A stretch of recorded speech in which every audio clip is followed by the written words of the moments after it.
दोस्तों इस मूवी के 5वें पार्ट में हम देखते हैं कि ईथन चेकिंग मशीन को पकड़कर इन 50 लोगों की फरिस्त में मैथ्यू का नाम भी ऐड कर देता है। उसी दौरान सुपरवाइजर सभी को अपनी अपनी जगह पर जाने का कहते हैं। चेकिंग के दौरान सुपरवाइजर को मैथ्यू पर शक होने लगता है और वो इसे पकड़कर कस्टडी रूम में ले जाते हैं। मार्को को ये सब देखकर ईथन पर शक होने लगता है। उसी दौरान ईथन मार्को से डील कैंसिल करता है और वहाँ से भागने लगता है। मार्को ये देखकर माइकल को अलर्ट करता है। फिर माइकल अपनी गाड़ी से सवार होकर एयरपोर्ट की तरफ रवाना होता है। उसी वक्त ईथन भागते हुए अपनी बीवी के पास पहुंचकर उसे निकलने का कहता है, लेकिन इसकी बीवी नहीं मानती और उसे कहती है कि तुमने जैसन को नौकरी से क्यों निकलवाया। तो वो बताने ही वाला होता है। तो उसी दौरान मार्को उसे फोन पर कहता है कि तुमने अगर नोरा को कुछ कहा तो वो मार दी जाएगी, क्योंकि नोरा मेरे आदमी के निशाने पर है। तुम्हारी एक गलती की वजह से तुम्हें अपनी बीवी से हाथ धोना पड़ेगा। मार्को की बात सुनकर ईथन घबरा जाता है और नोरा को कुछ भी बताए बगैर वहाँ से पीछे हट जाता है और बाथरूम में दाखिल होता है। उसी दौरान मार्को ईथन का पीछा करते हुए बाथरूम में दाखिल होकर ईथन को मारने लगता है और उसे कहता है कि तुम्हारी एक गलती की वजह से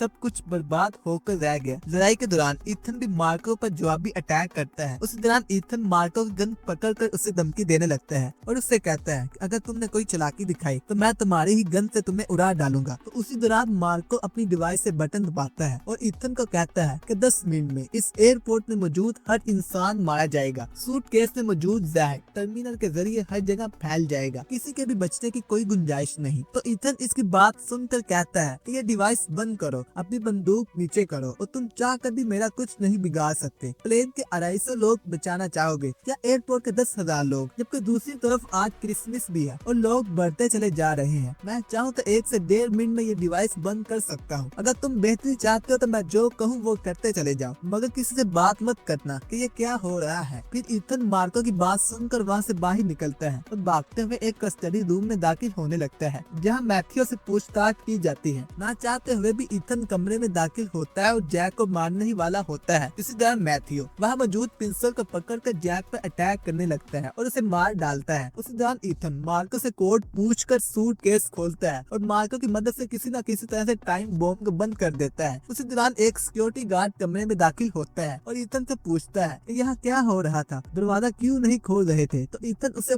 बताता है कि मैं इस शख्स से पूछताछ कर रहा था लेकिन मुझे कुछ भी नहीं मिला। लेकिन सिक्योरिटी गार्ड को ईथन पर उसी दौरान शक होने लगता है और कहता है कि तुम कुछ न कुछ जरूर गलत कर रहे हो, मैं जल्द ही पता लगा लूंगा। अलीना जब एयरपोर्ट जा रही होती है, उसी दौरान उसे अपने साथ में मौजूद शख्स जिसका नाम एजेंट जॉन होता है, उसके खिलाफ कुछ सबूत मिलते हैं जहाँ धमाका हुआ था। उसी वक्त अलीना अपनी गन निकाल कर जॉन से पूछती है कि कौन हो तुम, लेकिन वो कुछ बताए बगैर अलीना पर हमला करने लगता है। उसी दौरान अलीना भी उस पर जवाबन अटैक करने लगती है। लड़ाई के दौरान इनकी कार फुटपाथ से टकरा जाती है, लेकिन किसी न किसी तरह से अलीना की गन से गोली चल जाती है और जॉन मारा जाता है, जबकि दूसरी तरफ ईथन जैक की लाश को ठिकाने लगाने के लिए निकलता है। उसी दौरान मैथ्यू ईथन पर अटैक करने लगता है, लेकिन ईथन किसी न किसी तरह से बच जाता है और मैथ्यू पर जवाबी अटैक करने लगता है। लड़ाई के दौरान कोई नामालूम शख्स मैथ्यू को गोली मार देता है। उसी दौरान ईथन मैथ्यू का मोबाइल पकड़कर नोरा को फोन करने लगता है, लेकिन नोरा फोन नहीं उठाती, जबकि दूसरी तरफ अलीना एयरपोर्ट में पहुंचती है। उसी दौरान ईथन का एक दोस्त एयरपोर्ट पर एल्बम सेल कर रहा होता है। उसी वक्त उसे ईथन का एक मैसेज रिसीव होता है जिसमें लिखा होता है कि मैं ईथन हूँ और मैं किसी मुश्किल में हूँ, प्लीज किसी न किसी तरह से नोरा को पुलिस के पास ले जाओ, उसकी जान खतरे में है। जबकि दूसरी तरफ मार्को के पास एक गार्ड आता है और उसे कहता है कि आप गलत दिन जा रहे हो, इस तरफ आना मना है। लेकिन मार्को इसकी बात नहीं मानता और इसको अपनी गन से मार देता है और एक कमरे में दाखिल होता है। जबकि दूसरी तरफ अलीना हंगामी हालत में एयरपोर्ट पहुंचकर चेक पॉइंट